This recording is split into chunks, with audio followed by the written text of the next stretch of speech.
Let's just get this out in the open. Dealing with difficult customers stinks.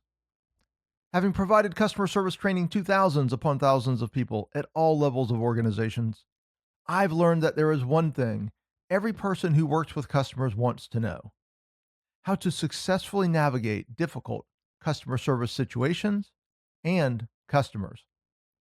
From the disengaged to the deceptive, from the frustrated to the furious, challenging customers can manifest themselves in an incredible variety of ways. Even in the simplest cases, challenging customer service situations require that customer facing professionals have both the mental fortitude and the specific skills needed to be successful. These situations can become even more problematic when those working with customers make fundamental errors, making challenging situations even more difficult to resolve. What follows are 5 disastrous mistakes, mistakes that can destroy your chances of resolving a customer's issue. Fortunately, with the right knowledge and training, these mistakes are easily preventable, and simply being aware of them will enable you to resolve more customer issues and to feel less stress and more in control when working in challenging situations. Number 1, not managing your inner cave person. So much of working with challenging customers comes down to understanding psychology, both the customers and our own. Our society has evolved much faster than we have. We are still wired for the savannah. And when we are confronted with anger, aggression, or even mere frustration, our intuitive, irrational cave person brain kicks in, though it's not quite that simple. Our body releases a variety of stress hormones that immediately impact our ability to process information rationally. What's even more fun is that this quote unquote amygdala hijack is happening to our customers as well. In fact, at CTS Service Solutions, we dedicate a significant amount of time in our customer service training to making sure that our techniques and strategies are effective in the face of this biochemical response. The disastrous mistake people make is not understanding the psychological, biological process that both they and the customer are undergoing intense customer service situations. And more importantly, not learning to manage those emotions and responses accordingly.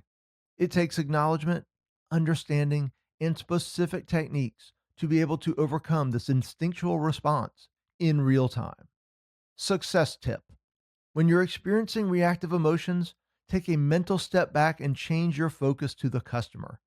Don't focus on your feelings, focus on the customer's feelings. Number 2, using counterproductive words and phrases. The words we choose and use have an impact not only on our listeners, but on ourselves. Research has shown the power of language to not only impact our thinking and emotions, but even to impact our physiology. Yes, words can actually change your brain. When used correctly, language can be a powerful tool. When used improperly, it can be disastrous. Without specific training, the language we use can often be counterproductive, making bad situations worse. In customer service, communication skills are what separates the amateurs from the pros. While choosing the right words at the right time is an art, the skill set and learn patterns that enable someone to master this art are based on science, experience, and practice. Even natural communicators must still consciously acquire the language skills needed to be great at customer service and to succeed in challenging situations. Success tip: eliminate the word no almost completely from your customer facing vocabulary.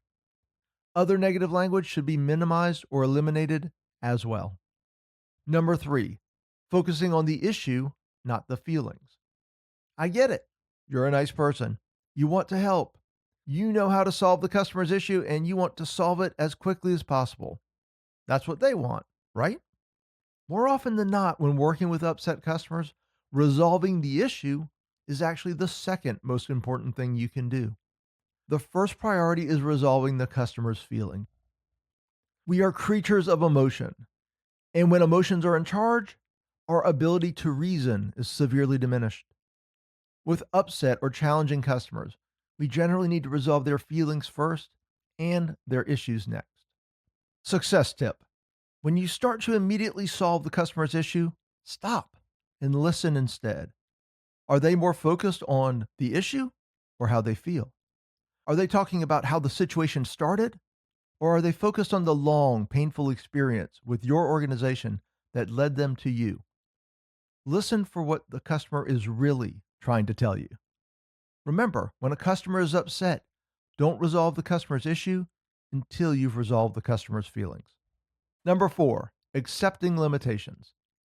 We are all limited in what we can do for customers, whether we are a CEO, a business owner, or a frontline employee. Eventually, we all run into situations where we are unable to give the customer what they want. While the constraints we have in serving customers are real, the mistake people make is allowing those constraints to set the boundaries of the interaction, focusing on the limitation instead of pivoting to what they might be able to offer the customer. I've heard far too many people at all levels of organizations say things like, "Well, what was I supposed to do? She insisted on X, and obviously we can't do that." Far too many people working with customers accept the limitations of what they can provide and of what the customer is focused on, instead of the opportunities they might have to move the customer towards a different but acceptable solution. Success tip: ask the magic question, how can I? How can I find a creative way to make something happen for the customer? How can I give this customer something close to what he or she wants? How can I pivot this conversation away from the impossible request and redirect the customer's focus elsewhere? Number 5, not minimizing service triggers in the customer's journey. Even when we do everything right, some customers are just challenging. Yet too often, teams do not acknowledge the role their customer experience had in creating the customer's state of mind.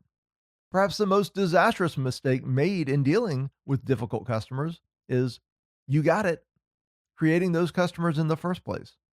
This happens in many ways, but one area that is particularly obvious is not understanding the role that service triggers have in the customer's journey and not working to minimize their impact.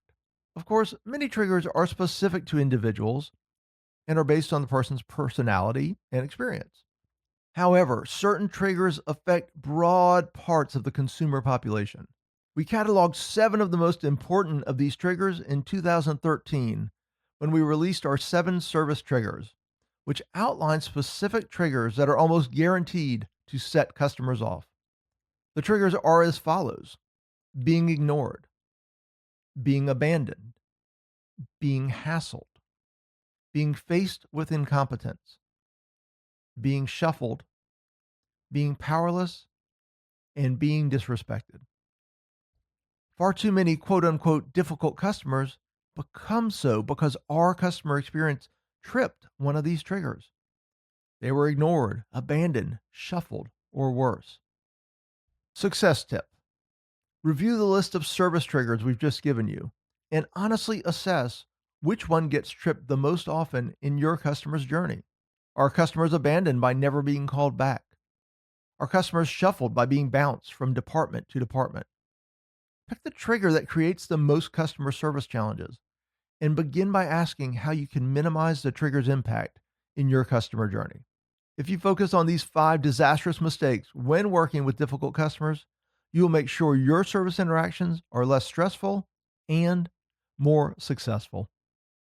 And if you want to learn more about how to turn your team into customer heroes, make sure to check out our Rapid Hero virtual training courses at customersthatstick.com.